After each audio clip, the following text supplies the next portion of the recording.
আবার পুরীতে ওমা যে প্রসাদ হয় সেটা হচ্ছে আবার দেখবেন মাছ দিয়ে পুরীতে কিন্তু প্রসাদ রান্না করা হয়। কি মাছ দিয়ে আবার পুরীতে প্রসাদ রান্না করা হয়। এই যে জগন্নাথ মন্দিরে মাসকালাই ডাল আর আউশের চাল ছাড়া ভোগ হয় না। নিতাই গৌর হরিবল হরিবল। আর বলে মৎস্য লাগে, মৎস্য। আরে কোন কল্পনাতে এই সভাতে ভূমিকায় দাঁড়াই, আমি বলভদ্র হয়ে সভা মধ্যে জিজ্ঞাসা করে যাই,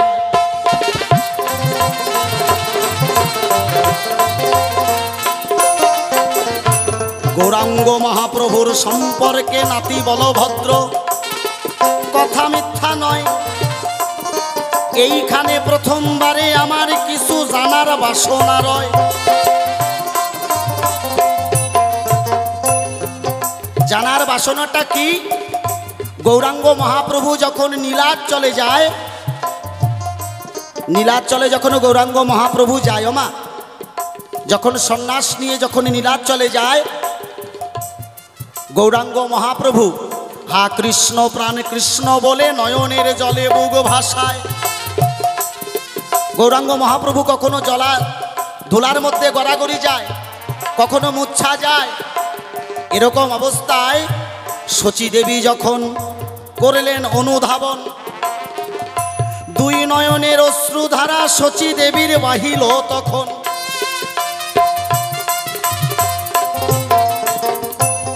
তাহলে গৌরাঙ্গ মহাপ্রভু যে নীলাচলে যাবে, অনেক অনুচর পিছনে পিছনে যায়, কিন্তু কেউ গৌরাঙ্গ মহাপ্রভুর সঙ্গে যেতে পারে না। মা সবাই মিলে একটা সিদ্ধান্ত করে, গৌরাঙ্গ মহাপ্রভু যখন নীলাচলে যাবে তাহলে সঙ্গে একজন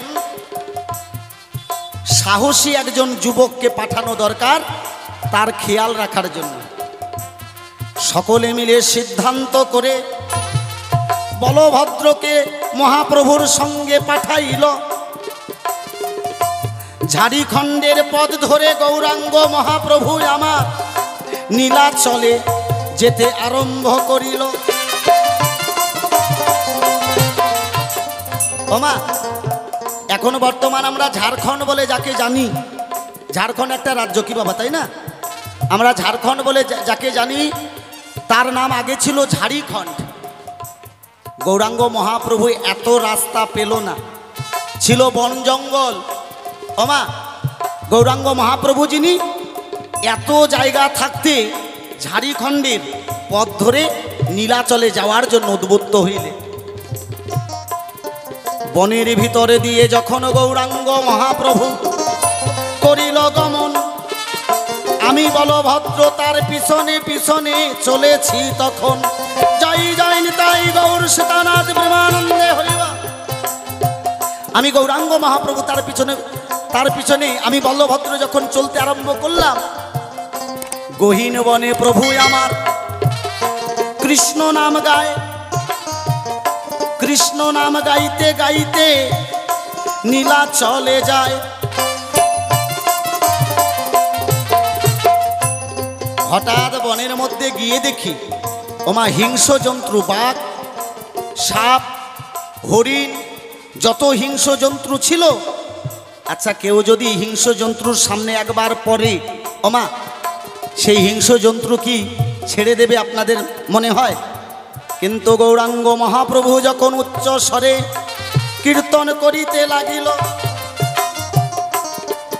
কীর্তন করতে করতে মহাপ্রভু আমার মূর্ছা যে গেল। আমি এই দৃশ্য দেখলাম, যত বাঘ, হরিণ, যত হিংস্র জন্তু ছিল সকলে গৌরাঙ্গ মহাপ্রভুর কীর্তনের সঙ্গে তাল মিলিয়ে তারা দুই বাহু তুলে নাচছে। ওমা যখন মূর্ছা যায় সঙ্গে সঙ্গে আমি দেখলাম এখন তার অবস্থা ভালো নয়। সঙ্গে সঙ্গে প্রভু যখন মূর্ছা যায়, কৃষ্ণ নাম গাইতে গাইতে আমি বলভদ্র দৌড়ে গিয়ে একটা গাছের উপরে নিলাম আশ্রয়। হ্যাঁ, কারণ হিংস্র জন্তু কখন কি করে দেবে তার তো ঠিক নাই। আমি বলভদ্র কি করলাম, সঙ্গে সঙ্গে গাছের মধ্যে আশ্রয় নিলাম। যত বাঘ হিংস্র জন্তু ছিল আমি সভাতে জানাই, মহাপ্রভুর কানে কানে কি যেন বলিল আমার জানা নাই।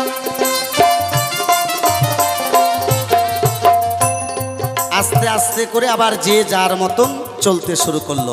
তাহলে এইখানে আমার তোমার কাছে জিজ্ঞাসা রয়, তুমি এত জায়গা থাকতে কেন ঝাড়িখণ্ডের পথ ধরে নীলাচলে গেলে? হে গৌরাঙ্গ মহাপ্রভু, হে দাদু, তুমি জানাবে ধর্মসভায়, কি মা, তাই না?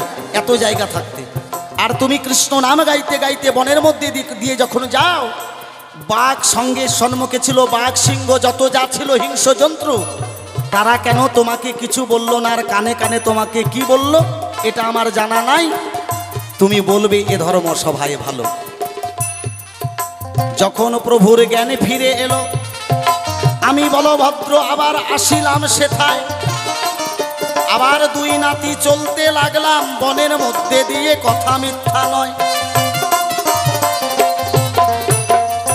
বনের মধ্যে দিয়ে যখন চলতে আরম্ভ করলাম, আমা কিছু দূর যাওয়ার পরে আমার দাদু ডেকে ডেকে বলল, শোনো বলভদ্র, আমার বড় জল পিপাসা পেয়েছে, তুমি আমাকে একটু জল খাওয়াতে পারবে? উনি একটা গাছের বৃক্ষের নিচে বসে থাকলেন, আর আমি জল আনতে গেলাম। যখন জল আনতে যাই, জল আনতে যাওয়ার সময় আমি জল নিয়ে কেবল আসবো, দূর থেকে দেখতে পাই প্রভুর ঘাড়ে দুইটা পাখি বসেছে। আমা পাখি, ডান দিকের ঘাড়ে একটা পাখি, বাম দিকের ঘাড়ে একটা পাখি, দুইটা পাখি প্রভুর ঘাড়ে আমি দেখতে পাই। ওই ডান দিকের পাখি যখন কানে কানে কি যেন বলে, তখন আমার প্রভু, আমার দাদু তখন কিন্তু হ্যাঁ সূচক ঘাড় নাড়ায়, আর বাম দিকের পাখি যখন কিছু বলে তখন না সূচক ঘাড় নাড়ায়। কি? তাহলে তোমার কাছে আমার জিজ্ঞাসা, বলিবে সভায়, এই দুইজন পাখি তারা কে ছিল? বলবে আমার দাদু মহাশয়। তাহলে এই দুইজন পাখি, এই দুইজন পাখি কে ছিল আমার জিজ্ঞাসা, কি মা? তাহলে ডান দিকের পাখি যখন তোমার কানে কিছু বলল, তুমি হ্যাঁ সূচক ঘাড় নাড়ালে, আর বাম দিকের পাখি যখন তোমাকে কিছু বলল, তুমি তখন না সূচক ঘাড় নাড়ালে। তার কারণটা কি? আমার সর্বপ্রথমে এইখানে তোমার কাছে জিজ্ঞাসা। তাই প্রথমবারে রইল আমার এইটুক আয়োজন, সুন্দর করে বোঝাইবে আমার ওগো দাদু বাছাধন। যা যা জিজ্ঞাসা সভা মধ্যে করিলাম সভায়, সুন্দর করে সমাধান দেবে এ ধর্ম সভায়। থাক থাক আর বেশি কথা বলবো না, এইখানে রেখে দিলাম আমার কবির কল্পনা। এরপরে শ্রদ্ধেয় দাদু আসরে আসিবে, সুন্দরভাবে তত্ত্ব কথা বুঝাইয়া দিবে। এইখানেতে করলাম ক্ষান্ত রাধাকান্ত সরি। একবার চাঁদ বদনে সবাই মিলে বলুন হরে, বলো হরি হরি, হরি বল, হরি বল, হরি বল। জয় গুরু। আসুন দেখা যাক কোন ভাবে কোন কথা পরে না জানি রাস্তায় কোথায় কোন আপদ বিপদ হয়, তাহলে তাকে সঙ্গ দেওয়ার জন্য একজন শক্ত মানুষের প্রয়োজন রয়। তাহলে কাকে পাঠানো যায়? ওই যে বলভদ্র, সে একজন সাহসী এবং বোকাটে টাইপের, মানে ভালো মন্দ অত বোঝে না, ও যেটা বোঝে সেটাই ঠিক, এইরকম একটা ছেলে কিনা। তাই তাকে সঙ্গে দেওয়া হলো। এবার গৌরাঙ্গ মহাপ্রভু যখন রওনা দিলেন, উচ্চ স্বরে হরিনামে গায়, হে মদণ্ড বাহু তুলে হরি হরি বলে, হরে কৃষ্ণ কৃষ্ণ কৃষ্ণ হরে হরে, হরে রাম রাম রাম হরে হরে। হরিনাম গাইতে গাইতে যখন যায়, তার সঙ্গে বলভদ্র হলেন সঙ্গী। গৌরাঙ্গ মহাপ্রভু হলেন কলির অবতরী। এই কলির জীবকে করিতে ধন্য প্রভু হলেন শ্রীকৃষ্ণ চৈতন্য, তাই না বাবা?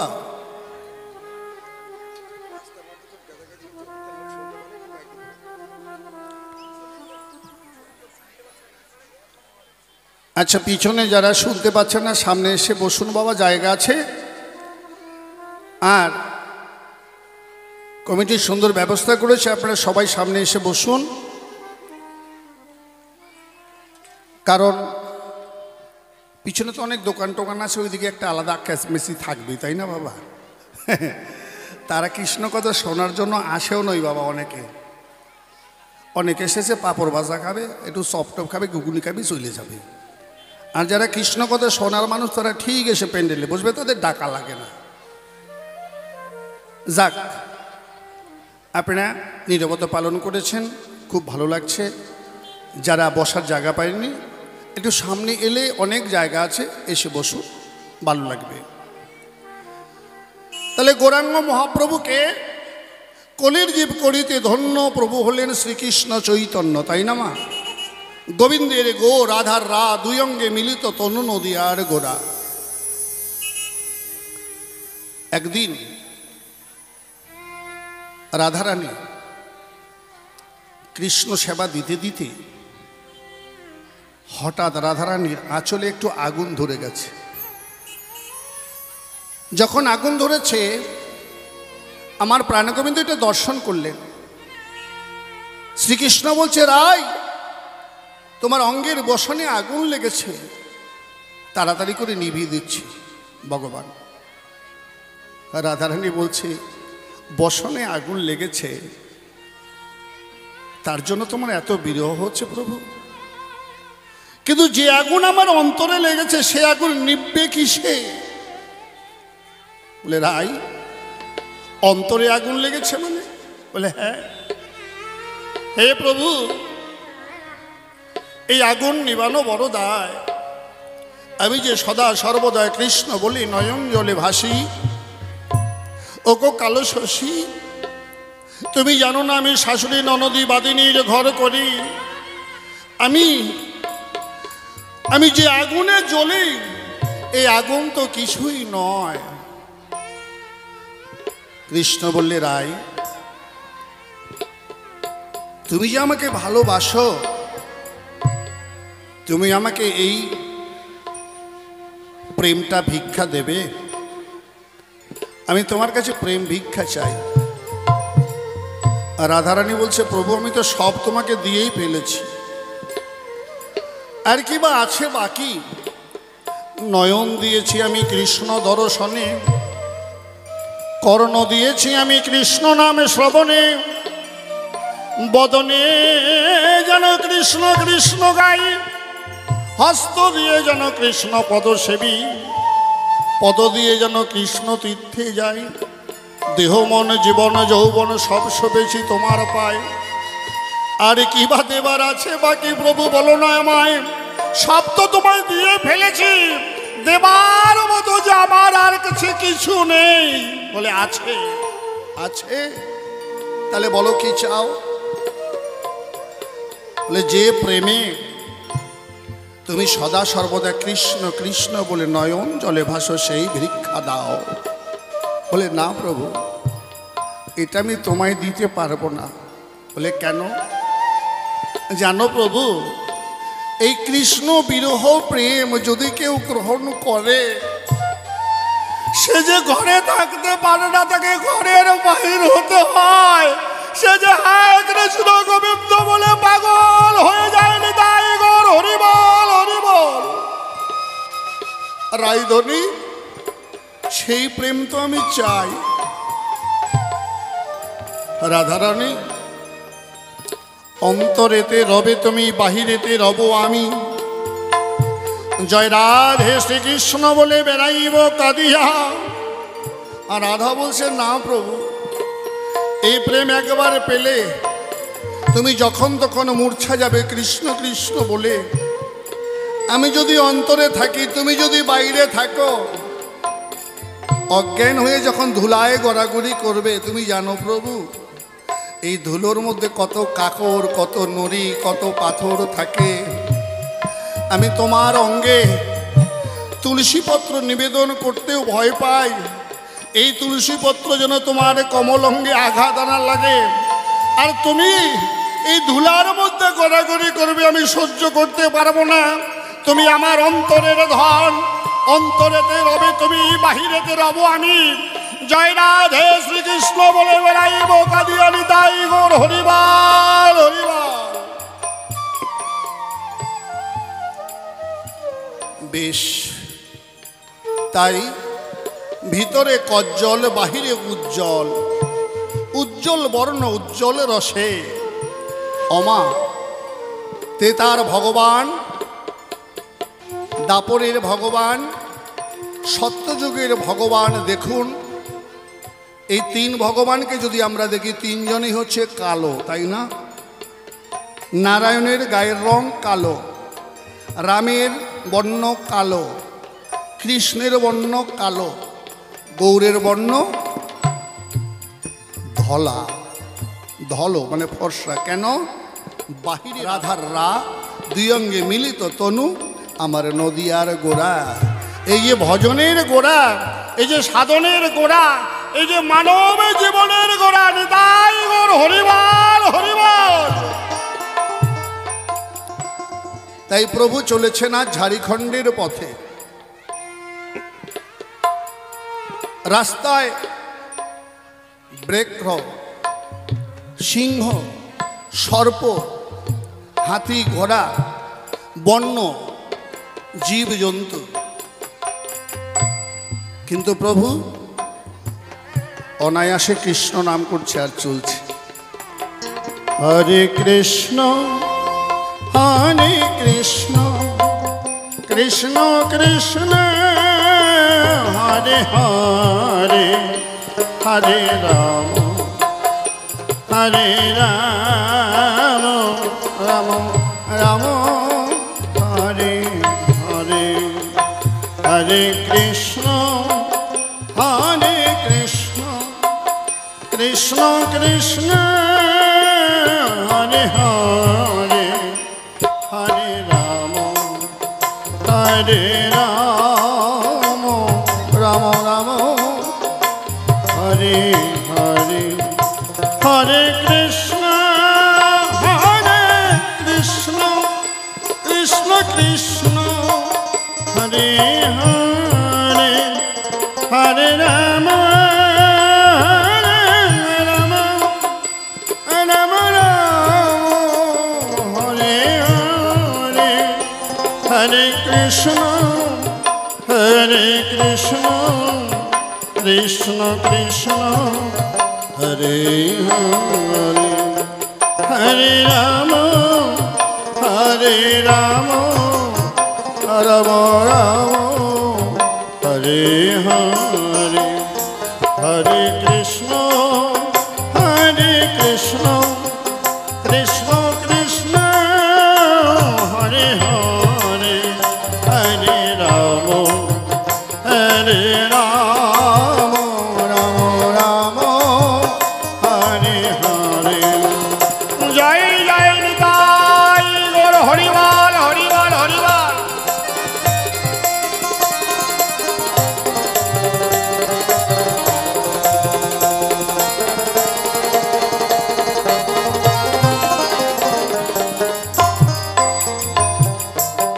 প্রভু তুমি এ প্রেম নিয়ে করবে কি? ভগবান বললেন আমি কলিযুগে ভক্ত হয়ে যাব, রাধারানী তুমি সে প্রেম আমাকে ভিক্ষা দাও। প্রভু সে প্রেম দিয়ে কি হবে? বলে কলিহত জীবের দ্বারে দ্বারে এ প্রেম বিতরণ করব, আর যে এ প্রেম একবার গ্রহণ করবে সে যাহা কৃষ্ণ গোবিন্দ বলে নয়ন জলে ভাসবে। ওমা আমরা ছেলের জন্য কাঁদি, মেয়ের জন্য কাঁদি, আমার একটা সোনা হারিয়ে গেছে তার জন্য কাঁদি, 1 লক্ষ টাকা হারিয়ে গেছে কাঁদি,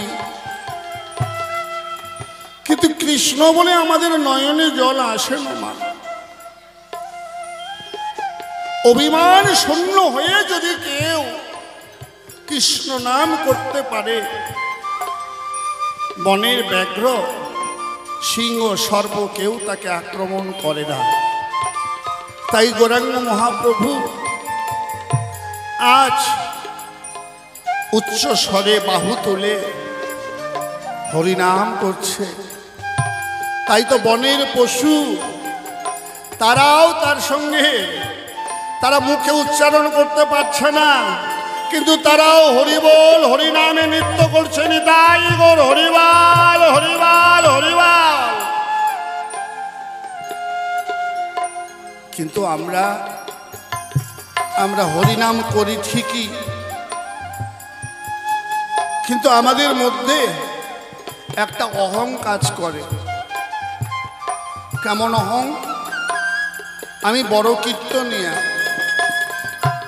আমার চাইতে তো বড় কীর্তনিয়া নেই, আমি অনেক কিছু জানি, আমি অনেক বড় শিল্পী, আমি অনেক বড় গল্পী, আমার অনেক দাম। এই ভাব নিয়ে কেউ যদি কীর্তন করে বাবা, সেখানে প্রেম হয় না গো। কীর্তন মানে কি রতন কীর্তন, এই মূল্যবান সম্পদ। তাই প্রভু আজ আমার দিনহীন হয়ে হরিনাম করছে বলে বনের পশু পাখি তারাও তাকে কোনো কিছু ক্ষতি করছে না। এই নাম করতে করতে যদি যখন মূর্ছা গেলেন, ওই বনের পশু পাখি যারা ছিল, বলভদ্র এটা তোমার বোঝার সাধ্য নেই, তারা প্রভুর কানে কানে তারাও বলছে হরে কৃষ্ণ কৃষ্ণ কৃষ্ণ হরে হরে, হরে রাম রাম রাম হরে হরে, হরে কৃষ্ণ কৃষ্ণ কৃষ্ণ হরে হরে, হরে রাম রাম রাম হরে হরে। হরি বল। তাই প্রভু যখন মূর্ছা যেতেন, কর্ণে কৃষ্ণ নাম শ্রবণ করলে আবার জ্ঞান ফিরে পেতেন। তাই বনের পশুরা প্রভুর কর্ণে এই কৃষ্ণ নাম শুনিয়ে যে যার মতো চলে গেল। এবার কিছু দূর যাওয়ার পরে গৌরাঙ্গ মহাপ্রভুর ডাক দিয়া বলে, বলভদ্রজি। আর এমন বোকার বোকা গৌরাঙ্গ মহাপ্রভুর সাথে চলেছে, তার প্রাণের ভয় আছে, যদি মরে যায়, সর্পে যদি দংশন করে, বাঘে যদি ধরে, সিংহে যদি খায়, দৌড়ে গিয়ে উঠল গাছের আগায়। স্বয়ং গৌরহরি যার সঙ্গে, সেই বিশ্বাসটুকু তার অন্তরে নাই, লাভ দিয়ে উঠেছে গাছের আগায়। তাহলে বলেন, এই তো হচ্ছে অবস্থা। যাই হোক, গাছ থেকে নেমে এসে বলছে, দাদু ভাই তাহলে চলো একটু এগিয়ে যাই। আবার কৃষ্ণ নাম করতে করতে চললেন। প্রচণ্ড রোদ, লাল মাটির দেশ, ঝাড়িখণ্ডের পথ। বললেন, দাদু ভাই আমাকে একটু জল পান করাবে? এই বলে নিমাই ঠাকুর একটি গাছতলায় বসলেন, আর বলভদ্র জল আনতে গেলেন। ফিরে এসে দেখে কাঁধে দুটি পাখি। ডান দিকের পাখিটা কি যেন বলে, তখন হ্যাঁ করে, আর বাঁ দিকের পাখিটা যখন কি বলে তখন মাথাটা নাড়ে, যে না না না, এই পাখি দুটি কি আলোচনা করলো, আর ওই পাখি দুটি কে ছিল, তাই না? এই পাখি দুটি কেউ নয় গো, এই পাখি দুটি হচ্ছে সুখ আর সারি। সারি ডান কাঁধে আর সুখ বা কাঁধে। আপনারা সুখ সারির দ্বন্দ্ব শুনেছেন না মা? সুখ বলে আমারে কৃষ্ণ মদন মোহন, সারি বলে আমার রাধা বামে যতক্ষণ।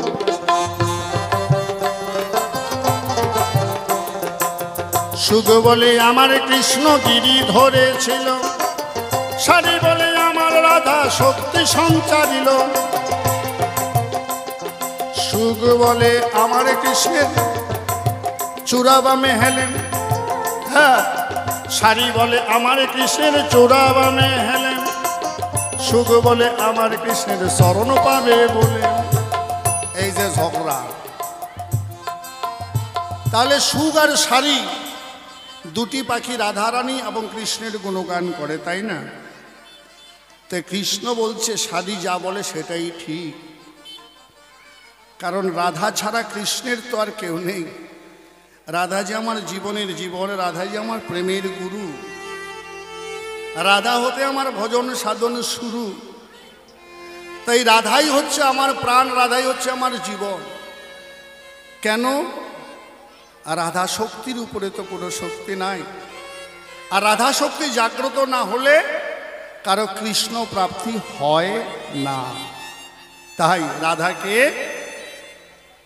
কি একটু বলভদ্রকে বোঝাই। কেন রাধা ওই শাড়ির কথায় সাই দিচ্ছে।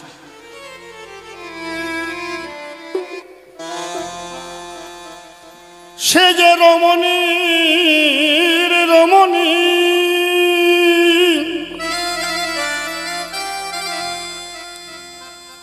রমণীর রমণী, রমণীর শিরোমণি, সুষপ্তা সাপিনী চিত্রাণী প্রায়, অল্প ভাগ্যে অবৈরাগ্যে চিনবি কিরে মন শ্রীরাধা। রাধা বলতে নাই বাধা। বুসির মা টেবির মা যেমন রাধারানী তেমন, এরকম যদি কেউ ভাবে তাহলে তার জীবনের সাধন ভজন সব শেষ। রাধা নারী, রাধা পুরুষ, রাধা স্ত্রীলিঙ্গ, রাধা পুংলিঙ্গ, রাধা উভয়লিঙ্গ না। রাধাকে না, রাধা হচ্ছে পরাব্রহ্মের পরাশক্তি। যিনি কৃষ্ণ তিনি রাধা। বলতে নাই বাধা। আমাদের মতো অধমকে শিক্ষা দেওয়ার তরে, প্রেম ভক্তি শেখানোর তরে দুটি দেহ ধারণ করে তারা কিছু লীলা সম্পন্ন করে। তাই রাধা রমণীর রমণী, রমণীর শিরোমণি,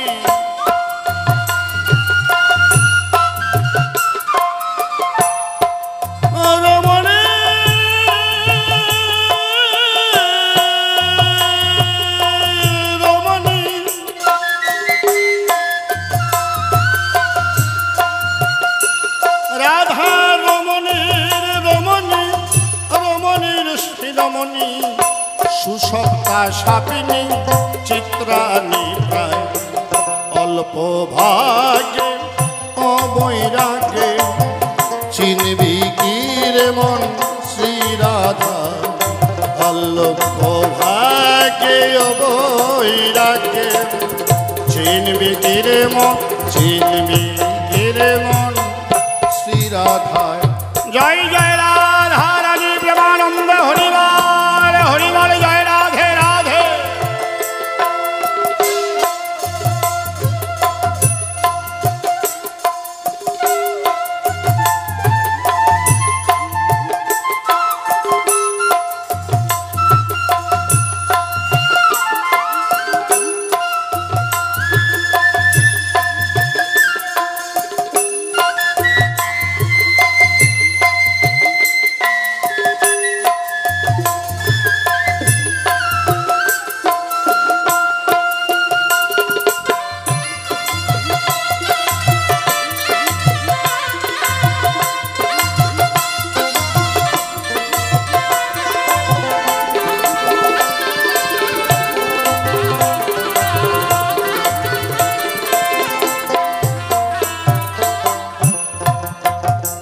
এই রাধা জীবের চতুর্দল পদ্মে পারে ঘুম, একবার যোগে জাগাইয়া দেখো ওরে মনে মনে রে, রাধা নীলারে কি বাঁধো।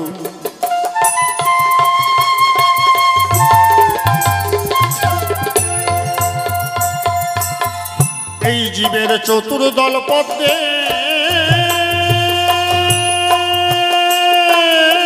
পারে ঘুম,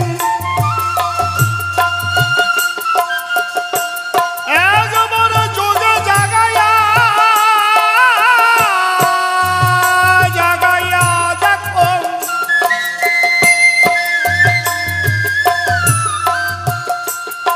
একবার যোগে জাগাইয়া দেখো রাধা নীলার কি বাঁধো।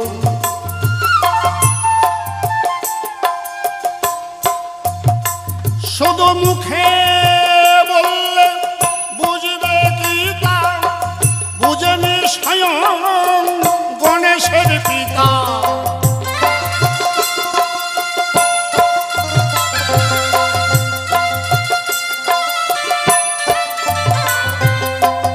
আমরা তো অতি সাধারণ, অতি ক্ষুদ্র মানব।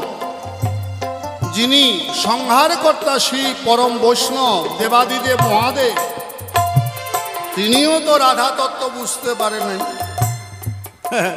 তাই মুখে বললে বুঝবে কি তা, বুঝেনি স্বয়ং গণেশের পিতা, মানে শিব ঠাকুর। তাহলে তো আমরা তো সাধারণ মানুষ, আমাদের কি জ্ঞান হবে রাধা সম্বন্ধে? মুখে বললে বুঝবে কি তা, বুঝেনি স্বয়ং গণেশের পিতা। শ্রীমদ্ ভাগবত পুরাণ গীতা,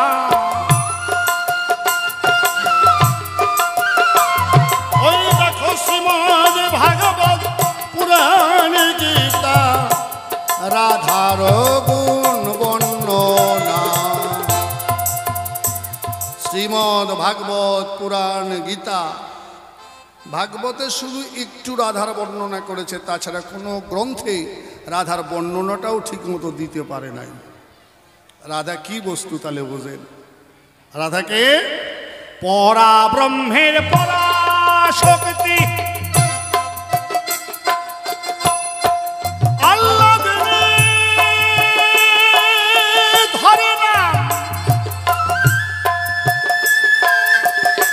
আর শুদ্ধ ভক্তের মাতোয়ারা, অভক্তির সে হচ্ছে বান।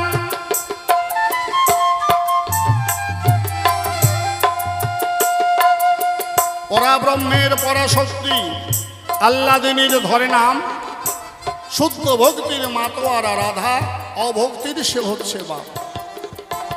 যার অন্তরে ভক্তি নেই তার কাছে সে বামা, আর যে ভক্তের ভক্তি আছে তার কাছে সে প্রেম ভক্তি প্রদায়িনী। এই রাধা নাম উচ্চারণ না করে কৃষ্ণ নাম শুধু করলে নাম শুদ্ধ হয় না। এই জন্য রাধা নাম আগে নিতে হয়, পরে কৃষ্ণ নাম উচ্চারণ করে, তাই না মা? আমরা কি কৃষ্ণ রাধা বলি না রাধা কৃষ্ণ বলি? রাধা কৃষ্ণ। এই যে সুখ সারি আলোচনা করছে দুই কাজে, যখন সারি আলোচনা করছে রাধা তত্ত্ব, আমার গরুরই হ্যাঁ করছে, আর যখন সুখ শুধু কৃষ্ণের বড়াই করছে তার মধ্যে না না না না, এটা তাই পরাব্রহ্মের পরাশক্তি আল্লাদিনী ধরে নাম, শুদ্ধ ভক্তির মাতোয়ারা, রাধায় ভক্তির সে হচ্ছে বাম।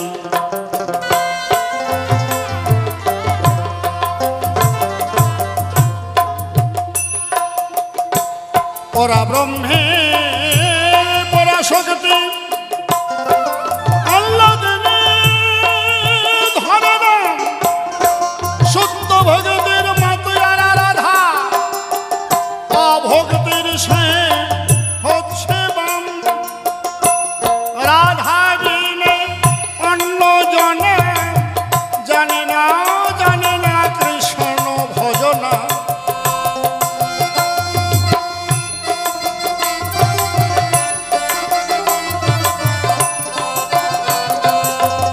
এই রাধা বিনে অন্য জনা জানে না কৃষ্ণ ভজনা।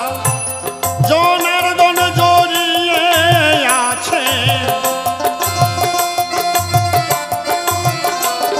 দেখো জনার্দন জড়িয়ে আছে, রাধার গুণ মহিমা অল্প ভাগে ও বৈরাগ্যে চিনবি গির মন শ্রী রাধা।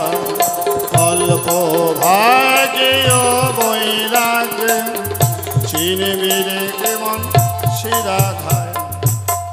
ডান কাঁধে পাখি আমার সারি বটে হলো, বাম কাঁধে সুগ পাখি বসায় ও গো ছিল, সারি যখন রাধার গুণ কীর্তন ও গো করে, তাই তো বারে বারে মাথা নাড়ি ওই না শাড়ির কথার করে। সুগ যখন কৃষ্ণ কথা করে আলোচনা, সেটা তো পরিপূর্ণ মোটেই শুদ্ধ না। কৃষ্ণ যদি জগতের পিতা হয়, রাধা শক্তি বটে, রাধা শক্তি ছাড়া কৃষ্ণের কি বা কর্ম সম্ভব বটে আছে। এই জন্য তো রাধা কৃষ্ণই আমরা যুগল দেখিবারও পাই। কলিতে রাধা কৃষ্ণ এক হয়ে গৌর হরি এ হই এলো তাই। তাই তো গৌর হরি আমার কৃষ্ণ নামে মত্ত হইয়া আনন্দিত হইয়া চলেছে ঝাড়ি পথের পথ দিয়া। ঝাড়িখণ্ডের পথ দিয়া প্রভু আমার নীলা চলে যায়। প্রেমানন্দে হ্যাঁ বান্ডু তুলে হরি গুণ গায়। হরি হরি হরি হরি বলে ঝরিছে নয়ন জল। তাই তো ব্যাঘ্র সর্বতারা তারাও বলে হরি বল। নামের গুণে ব্যাঘ্র সর্ব উচ্চ স্বরে নৃত্য করে। হরি নামের গুণে তারাও মোহিত সংসারে।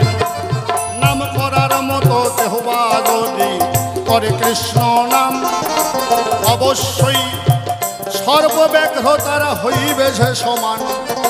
মনের মধ্যে হিংসা যদি ভরা থাকে ভাই, যতই কৃষ্ণ নাম করো কোনোই লাভ তো নাই।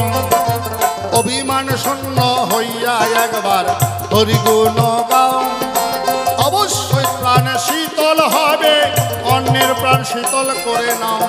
এই তো তোমার জিজ্ঞাসা ছিল, রাখলাম না গোপন। যাহা ছিল জানাই আমার করলাম উত্থাপন। দেখিয়ে সে বলো ভদ্র আবার কিবা কথা কয়, কোন বা ভাবের তত্ত্ব আবার উঠাইয়া লয়। থাকে তবে বেশি বললে নিষ্প্রয়োজন, আমার মতো ভাবি আমি করি সমাপন। অনেকভাবে বলতে গিয়া অনেক হলো ভুল, ভুলগুলো করে নেবেন চরণ পূজা ফুল।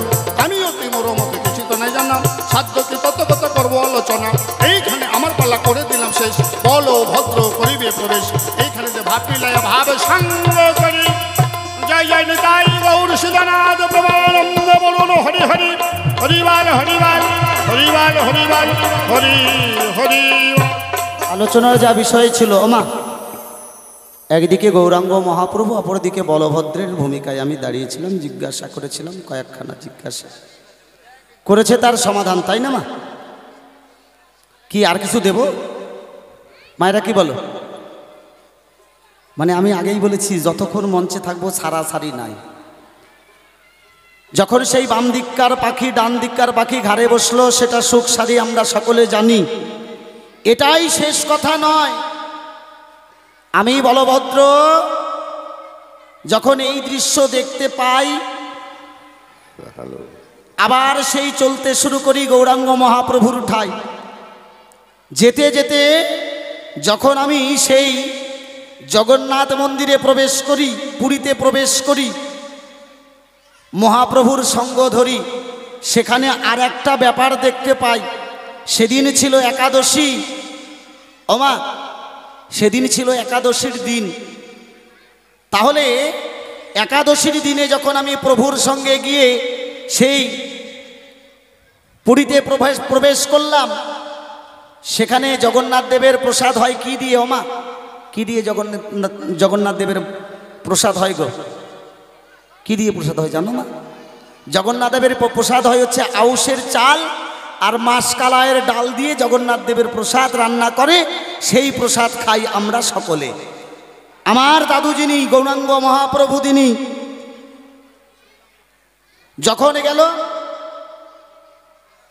যখন আমরা গেলাম একসঙ্গে গিয়ে দেখি সেদিন একাদশীর দিন গৌরাঙ্গ মহাপ্রভু আমার দাদু ভাই একসঙ্গে বসে থেকে দুই ভাই মিলে খিচুড়ি প্রসাদ আমরা দুইজন মিলে খাই। বলি আপনাদের ঠাই এই জায়গায় আমার একটু খটকা বেঁধে যায়। ওমা, তাহলে হে প্রভু, তুমি যতদিন বৃন্দাবনে ছিলে ততদিন তুমি বললে নাম ভজ, নাম চিন্ত, নাম করো সার, কলির জীবে নাম ছাড়া গতি নাই রে আর। যখন তুমি পুরীর জগন্নাথ মন্দিরে গেলে সেই সময় তুমি বললে প্রসাদ শ্রেষ্ঠ, প্রসাদ শ্রেষ্ঠ, কি মা, তাই না? তাহলে যতদিন বৃন্দাবনে ছিলে ততদিন বললে নাম শ্রেষ্ঠ। হ্যাঁ, নবদ্বীপে যতদিন ছিলে ততদিন বললে নাম শ্রেষ্ঠ।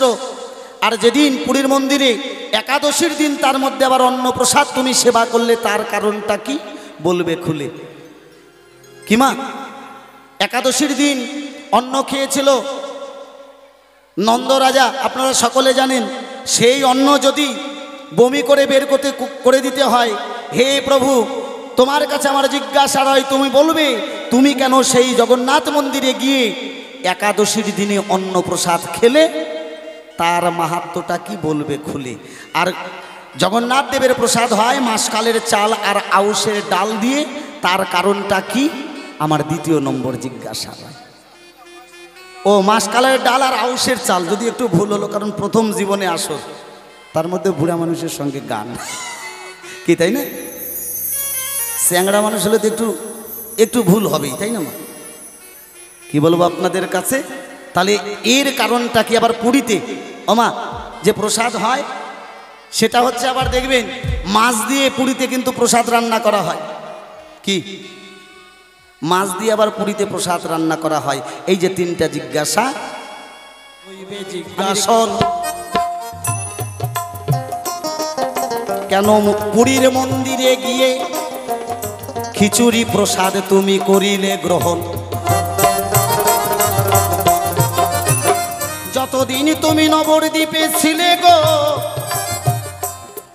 মাধুর্য ভাব নিয়ে কেন ঐশ্বর্য ভাব ধরিলে তুমি জগন্নাথে গিয়ে?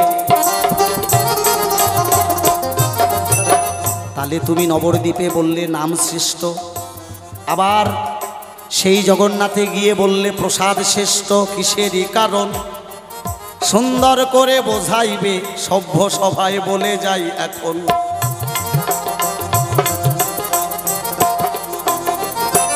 আর এই প্রসাদের কি মাহাত্ম্য গো দাদু, আমি তোমার কাছে জানিবারে চাই।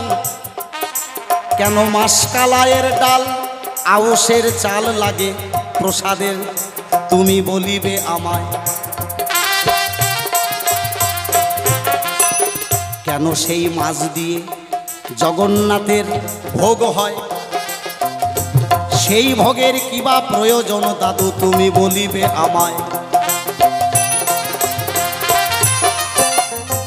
থাকার বেশি কথা বলবো না, এইখানে রেখে দিলাম আমার কবির কল্পনা। এরপরে দাদু ভাই আসরে আসিয়া সুন্দরভাবে তত্ত্ব কথা দেবেন বোঝাইয়া। আমি যা যা জিজ্ঞাসা সভা মধ্যে করে গেলাম দান, সুন্দরভাবে সভা মধ্যে দেবে সমাধান।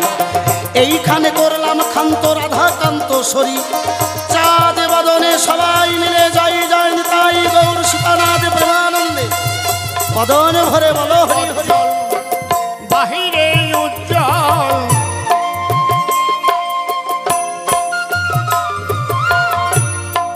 না গড়িলে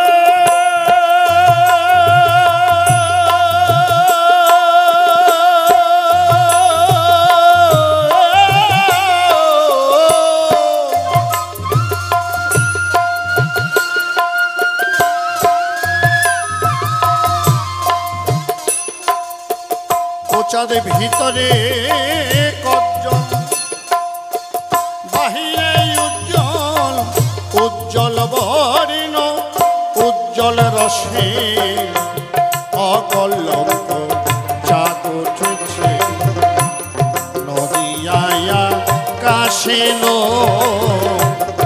অকলঙ্ক চাঁদ উঠেছে।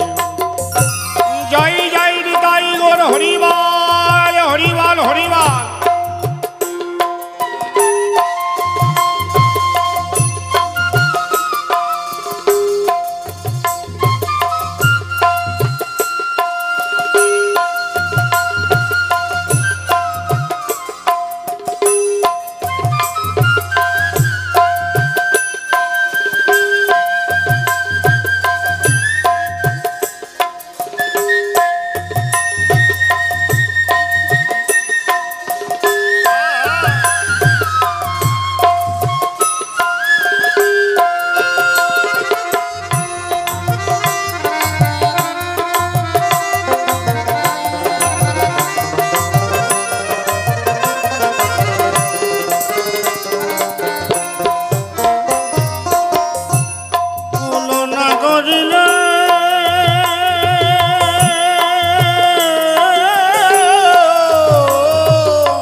নাগরী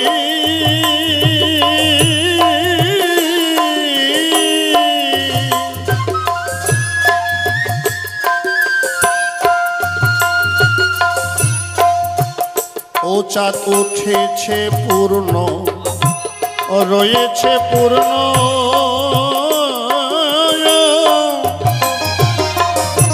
ওলো নাগরী নাগরী পূর্ণমাসীর পুণ্য আসে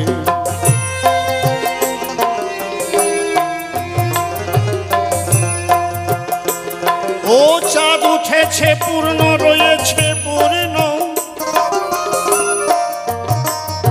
নাগরী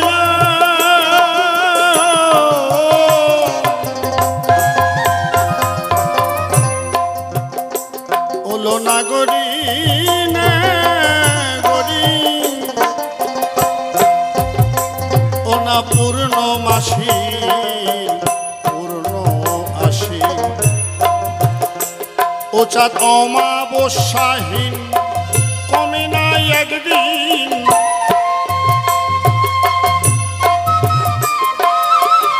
অমাবস্যাহীন কমে না একদিন পরে না রাহুর গ্রাসেল পরে না রাহুর গ্রাসে অকলঙ্ক চাঁদ উঠেছে নদিয়ায় কাশেল অকলঙ্ক চাঁদ উঠেছে জয় জয় নিতাই গৌর হরিবল হরিবল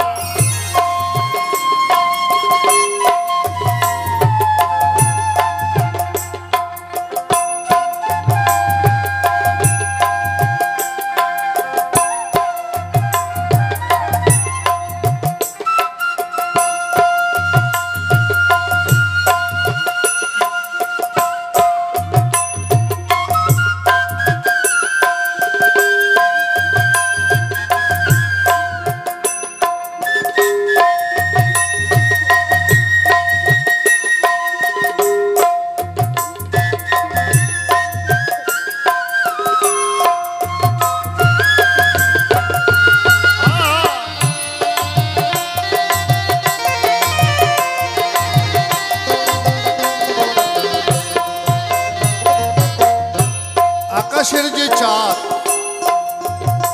ছোট তার প্রতিপদ আছে অমাবস্যা পূর্ণিমা আছে তাই না মা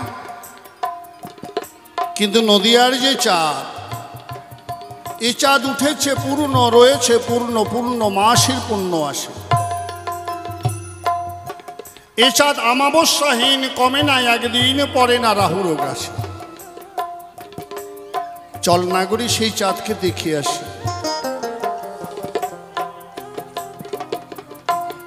নাগরী না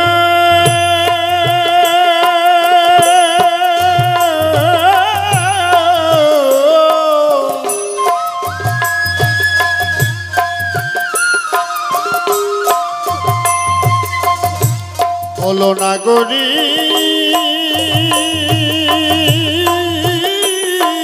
নাগরী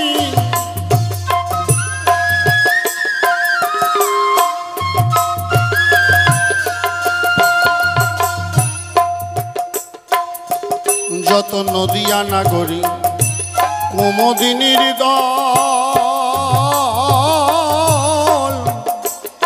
ওনা প্রেমে সুখ সরোবরে ভাসে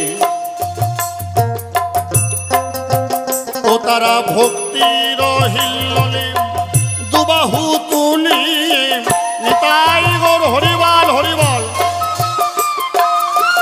ভক্তির হিল্লোলে দুবাহু তুলিয়ে গৌর গৌর বলে নাচেল গৌর গৌর বলে নাচে অকলঙ্ক চাঁদ উঠেছে নদিয়ায় আকাশেল অকলঙ্ক চাঁদ উঠেছে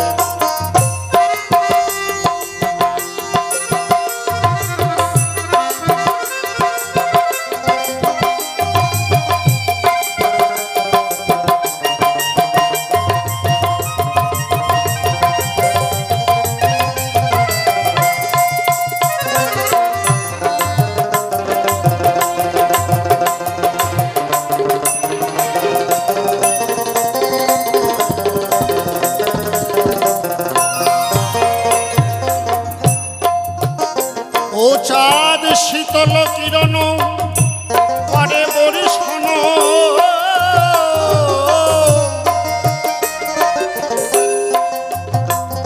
ওলো নাগরী নাগরী এই ত্রিতাপের পুরা দেশে।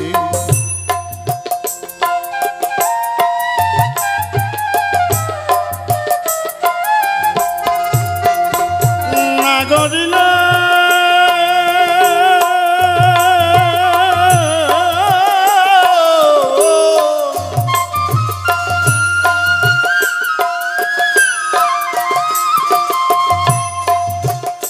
ও চাঁদ শীতল কিরণ করে বরিশন, ওলো নাগরী নাগরী এই ত্রিতাপের পুরা দেশে। অন্ধ হরিচরণ পেল না কিরণ,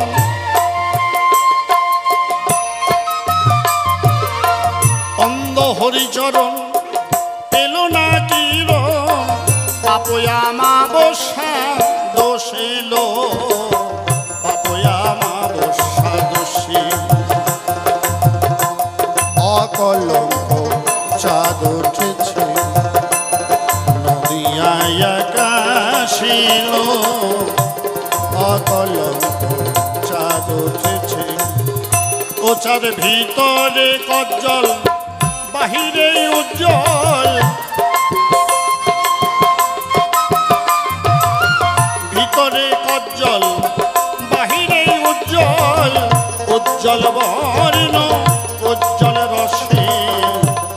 অকল চাঁদ উঠেছে নদিয়ায় আকাশিল, অকলঙ্ক অকলঙ্ক চাঁদ উঠেছে।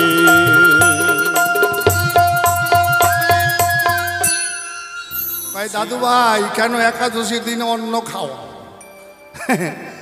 ওখানে তুমি হরিবোল হরিবোল করলা, এখানে করছো প্রসাদ শ্রেষ্ঠ। হ্যাঁ প্রসাদ আমা হতে নাম বড়, নাম হতে ভক্ত বড়, ভক্ত হতে চরণধুলি বড়, চরণধুলির থেকে বড় হচ্ছে প্রসাদ, তাই না মা? তাহলে জগন্নাথে হচ্ছে প্রসাদ শ্রেষ্ঠ। কেন বলতে গেলে অনেক কথা, অল্প কথায় উত্তর দেব। একাদশী মানে কি? একাদশী মানে একাই দোষী, আর একাদশীর ভালো ব্যাখ্যা হচ্ছে এক আদর্শী একাদশী। যারা এক আদর্শ নিয়ে চলে, এক আদর্শ নিয়ে চলে তাদেরকে তারাই প্রকৃত একাদশী করে। তুমি হরিও কবা, কালী মাইকি জয়ও কবা, মনসা মাইকি তারেও পোষবা, তাহলে তো হবে না বাবা, তাহলে তোমার একাদশী না। মূলত একাদশী কি? একাদশী মূলত অর্থটা হচ্ছে যে নিত্য নিজেকে আত্মরক্ষা করতে পারে, এক আদর্শ নিয়ে গোবিন্দের চরণে মিশে গেছে, সেই করে একাদশী। আর ভাত খাইলাম না, রুটি খাইলাম না, এটা খাইলাম না, সেটা খাইলাম না, তাই আমার একাদশী হয়ে যাবে? একটা হচ্ছে পুণ্য আর একটা হচ্ছে ধন্য। পুণ্য মানে আমি একাদশী করছি কেন? নিজের পুণ্যের জন্য। পুণ্য কতক্ষণ তার একটা টাইম টেবিল আছে, আমার যতক্ষণ পুণ্য ততক্ষণ আমি সেই জায়গাটায় বাস। আর যদি একবার আমি ধন্য হয়ে যাই তাহলে আর আসা যাওয়ার কোনো বালাই নাই। তাহলে জগন্নাথে হচ্ছে প্রসাদ শ্রেষ্ঠ, ওই প্রসাদ পেলেই সেখানে মানুষ ধন্য হয়। একাদশীর দিনে কেউ যদি প্রসাদ জগন্নাথে পায়, অর্থাৎ জগন্নাথ যেটা ভোগ নিবেদন সেই প্রসাদ পায়, তারা সারা জন্মে একাদশী না করলেও চলে। কারণ জগন্নাথে কোনো একাদশী নাই। কেন নাই? সেখানে হচ্ছে প্রভুর নাম গাও আর প্রসাদ পাও। আর কলিতে আমাদের নদিয়ায় হচ্ছে নাম শ্রেষ্ঠ। কেন? আমরা কলির জীব, আমরা নাম করতে চাই না, নামে আমরা মত্ত না। তাই প্রভু নামে প্রেমে আমাদের শিখালেন কি করে নাম করতে হয়। এই জন্য এখানে নাম শ্রেষ্ঠ, সেখানে প্রসাদ শ্রেষ্ঠ। আরও বিভিন্ন রকম ব্যাখ্যা আছে, সেই দিকে আমি যাব না। এবার বললেন আউশের চাল আর মাসকালাই ডাল কেন সেবায় লাগে?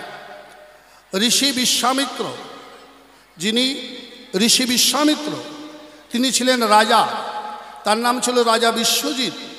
একদিন 1000 সৈন্য নিয়ে শিকার করতে গেলেন। শিকার করতে গেলে বনের মধ্যে পথ হারিয়ে ফেলেন। পথ হারিয়ে ফেলে কোন দিক যাবে অন্ধকারে, বনের মধ্যে অন্ধকার হয়ে যখন এলো, কোনো দিকে রাস্তা না পেয়ে রাজা বিশ্বজিৎ বললেন দেখো লক্ষ্য করে কোনো দিকে বাতি জ্বলে কিনা, আলো দেখা যায় কিনা। যদি আলো দেখা যায় বুঝবে নিশ্চয়ই সেখানে মানুষ বাস করে। তো অনেক দূরে একটা ছোট্ট টিপটিপ করে বাতি জ্বলছে। বলছে রাজামশাই একটা বাতি দেখা যাচ্ছে, বলে ওই দিকে লক্ষ্য করে এগিয়ে চলো। সেখানে যখন পৌঁছালেন দেখেন ঋষি বৈশিষ্ট্যর আশ্রম।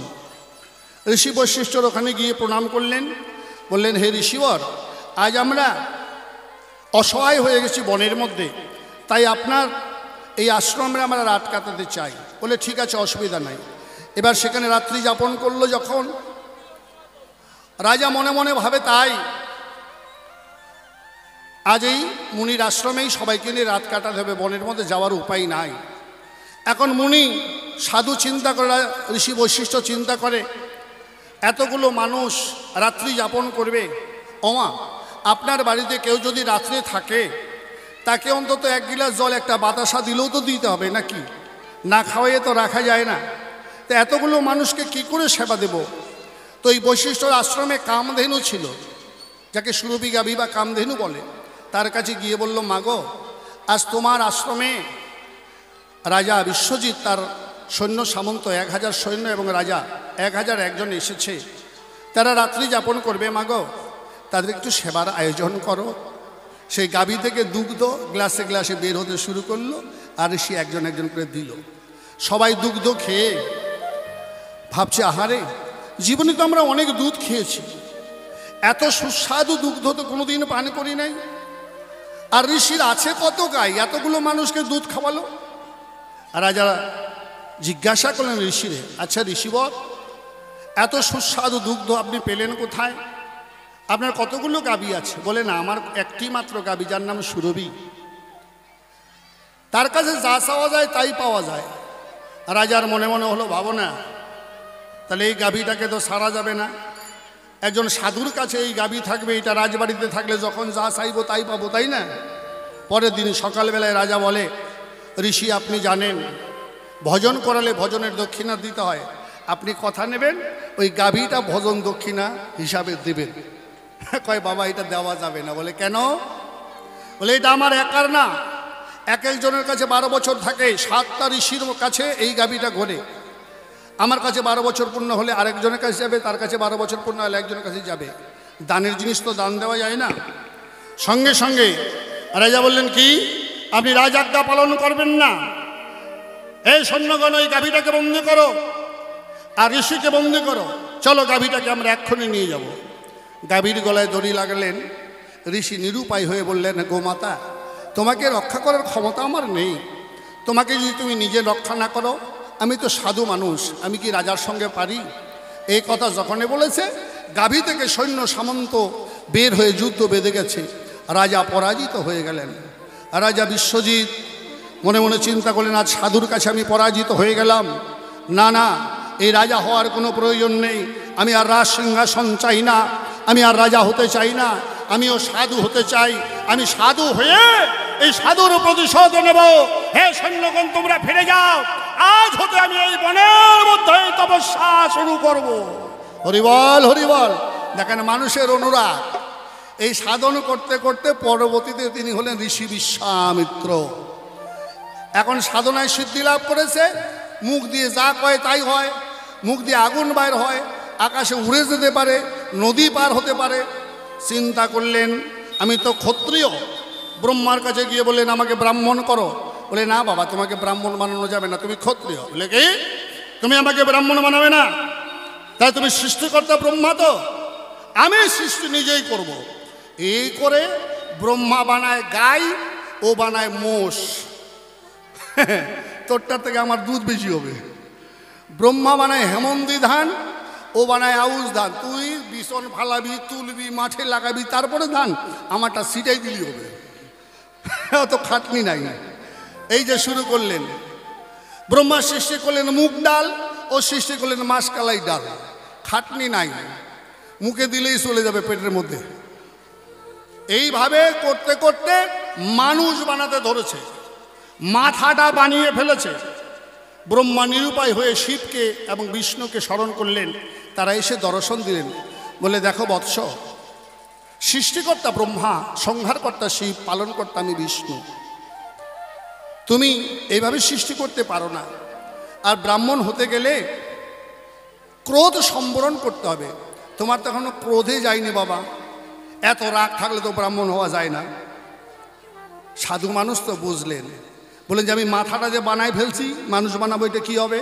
বলে এটা ব্রহ্মার সৃষ্টিকর্তা মানুষ যত আছে, খুলে বলি তোমার কাছে, সবাই তোমার এই মানুষের মাথাটাকে আগে পূজা দেবে। সেটাই হচ্ছে নারিকেল ফল। দেখবেন চোখ মুখ বানায় ফেলেছে, সেখান থেকে নারিকেল ফল। বলে আউশের চাল আর ওই মাসকালের ডাল কি হবে?